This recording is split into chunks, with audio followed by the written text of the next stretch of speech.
तो इस एपिसोड की स्टार्टिंग में ग्लेन बीच पर बैठकर अपने स्टूडेंट को खेलते हुए और मजे करते हुए देख रहा था और उसके पीछे एल्बर्ट भी खड़ा था।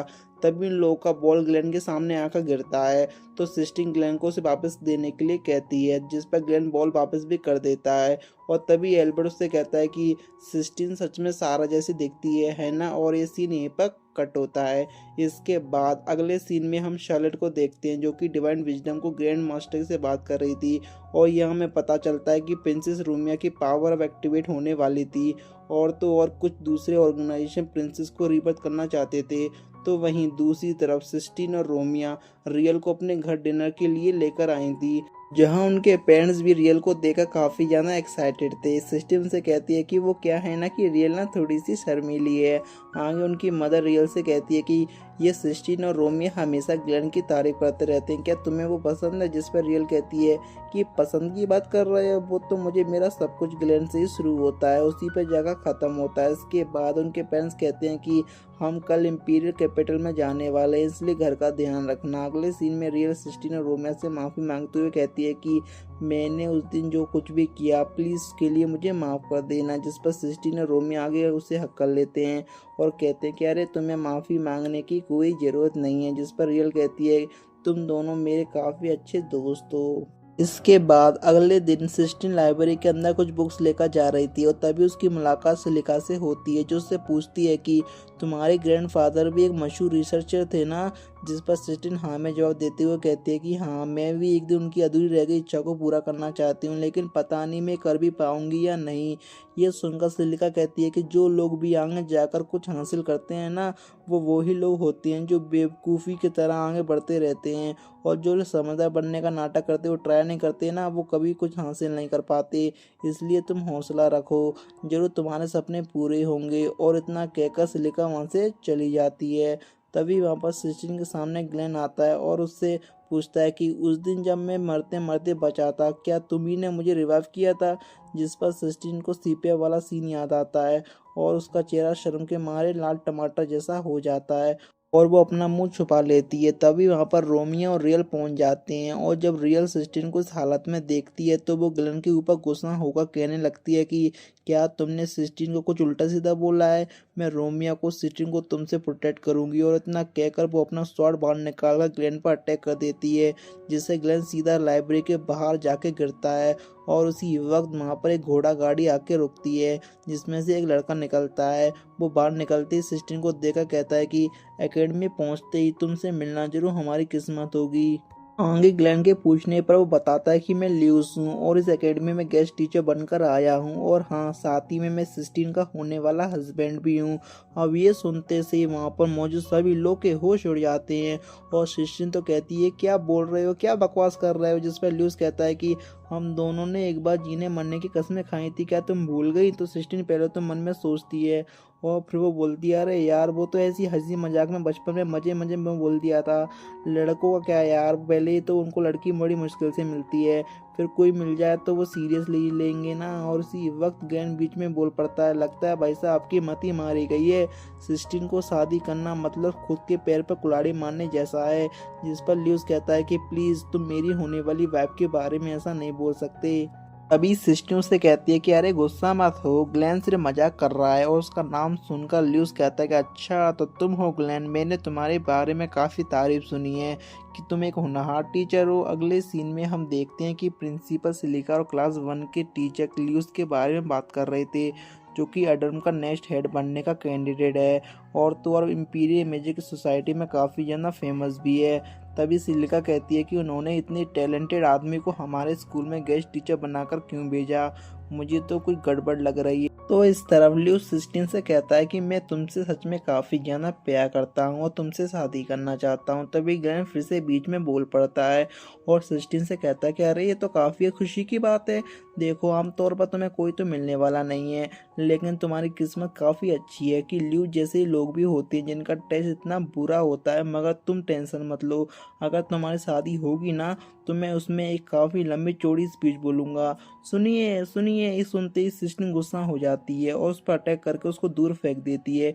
इसके बाद ल्यूस अपना पहला क्लास लेता है जहाँ पर ग्लेन भी बैठा हुआ था और क्लास के बाद ग्लेन सोचता है कि उसकी टीचिंग स्किल तो काफ़ी शानदार है, और तो और उसने इन कॉम्प्लिकेटेड टेक्निक्स को भी इतनी आसानी से समझा दिया जो शायद मिलिट्री के कॉमन मैजिशियन को भी समझ में ना आए। लेकिन फिर भी ये इन स्टूडेंट के लिए अभी से सीखना सही नहीं है, क्योंकि इन्हें नहीं पता कि इस पावर का क्या नतीजा हो सकता है। तभी रोमियो ग्लेन से कहती है कि मुझे पता है कि आप उसकी टीचिंग से खुश नहीं हो। आप हर दिन हमें मैजिक को कैसे यूज़ करना है, उसके क्या फ़ायदे हैं, उसके क्या नुकसान हैं, उसके बारे में बताती हो, लेकिन कभी उन्हें यूज़ नहीं करने देती। और अब मैं समझने की आप ऐसा क्यों करती हो, इसलिए आपको टेंशन लेने की कोई ज़रूरत नहीं है, क्योंकि आपका एक भी स्टूडेंट ऐसी गलती कभी नहीं करेगा। अब लियो सिस्टिन के पास आकर कहता है कि तुम्हें मेरा लेक्चर कैसा लगा। मैंने सुना था कि तुम टीचर को पहली क्लास में रुला देती हो, लेकिन लगता है कि तुम्हें मेरी क्लास पसंद आई, और इसका मतलब यही हुआ कि मैं अब तुम्हारा हस्बैंड बनने के लिए एकदम परफेक्ट हूँ।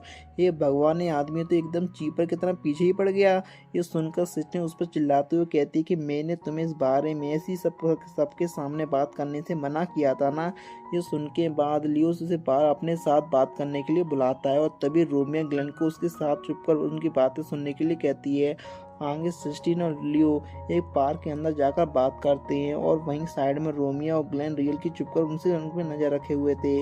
और तभी लियो सिस्टीन को प्रपोज कर देता है और कहता है कि प्लीज़ क्या तुम मुझसे शादी करोगी। ये सुनकर सिस्टीन उसे कहती है कि माफ़ करना, लेकिन मैं तुमसे शादी नहीं कर सकती, क्योंकि मैंने अपने ग्रैंडफादर से प्रॉमिस किया है कि मैं गैलेरियस कास्टा का राज सबके सामने लेकर आऊंगी, और मुझे हासिल करने के लिए मैजिक के बारे में काफ़ी कुछ सीखना बाकी है। अब ये सुनते से लियोस पे जोर जोर से हंसने लगता है और कहता है कि तुम अभी भी एक बच्ची हो, तुम अभी भी सपने देखती हो। आज तक ऐसा कोई भी नहीं है जो ये कर पाया हो, और इसका मतलब ये है कि ये नामुमकिन है और बेबुनियाद है। फालतू में तुम अपनी पूरी ज़िंदगी से बर्ताव कर दोगी, और तुम्हारे वो ग्रैंडफादर अगर उन्होंने अपनी जिद छोड़ दी होती ना, तो शायद ज़िंदगी में काफ़ी कुछ हासिल कर लिया होता। लेकिन वो तो जिद्दी इंसान थे, वो तो अपनी जिद छोड़ ही नहीं रहते। जिस पर सिस्टीन सोचती है कि अरे यार, ये कैसा आदमी है यार ये। और वो फिर वो कहती है कि मुझे माफ़ कर दो, लेकिन मैं अपने सपनों को ऐसे नहीं छोड़ सकती। लेकिन ल्यूस तो चिपड़ा आदमी है, वो तो हार मानने के लिए तैयार ही नहीं था, और वो बार बार उसे फोर्स करने लगता है। तभी अचानक से ग्लेन झाड़ियों से बाहर निकल कर आता है और कहता है कि अपनी बकवास बंद करो, तुम देखो अपने सपनों को पूरा करने का हक सिर्फ तुम्हारा है, और ये मत भूलो कि तुम्हें अपनी लाइफ की कहानी खुद लिखनी पड़ती है। अब ये सुनकर ल्यूस उससे कहता है कि अरे यार, तुम फिर आ गए हमारे बीच में, तुम बार बार हमारे बीच में क्यों आ जाते हो, जाओ जाकर अपना काम करो। लेकिन तभी सिस्टीन बोल पड़ती है कि ग्लेन को दखल देने का हक है, क्योंकि दरअसल ग्लेन और मैं एक दूसरे से काफ़ी प्यार करते हैं और सारी ज़िंदगी साथ निभाने का वादा किया है, और इसलिए मैं तुमसे शादी नहीं कर सकती हूँ। अब ये सुनकर चलो तो ल्यूस तो शौक होता ही है, पर ग्लेन भी शौक हो जाता है और उसके होश उड़ जाते हैं। अरे यार, इसने क्या बोल दिया।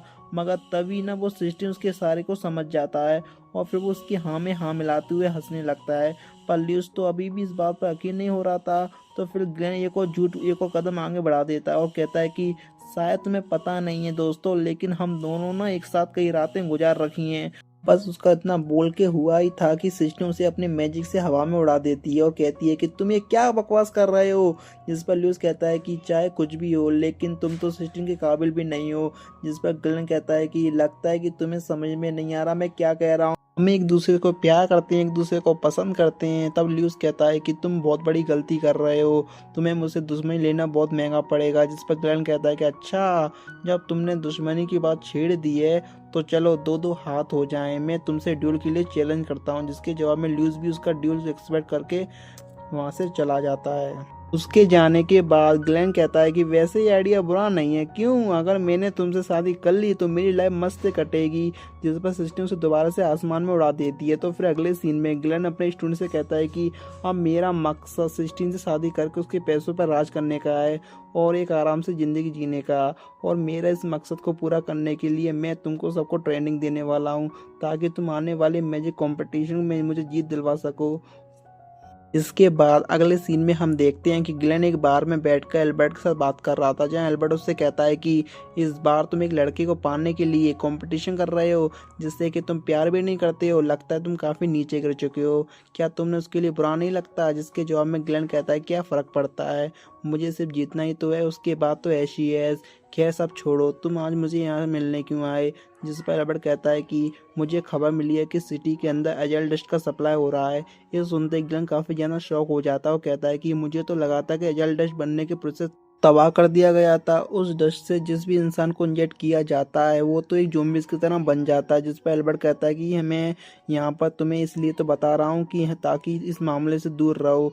जिस पर ग्लेन कहता है कि मैं ऐसा दोबारा नहीं होने दूंगा। आगे जब ग्लेन वापस लौट रहा होता है तो वो अपनी एक मेमोरी याद कर रहा होता है जहाँ वो सारा नाम की एक लड़की से साथ बात कर रहा था और वो ग्लेन से कहती है कि अगर तुम मेज ऑफ जस्टिस बनते हो तो अपने काम को लेकर और भी प्राउड हो सकते हो।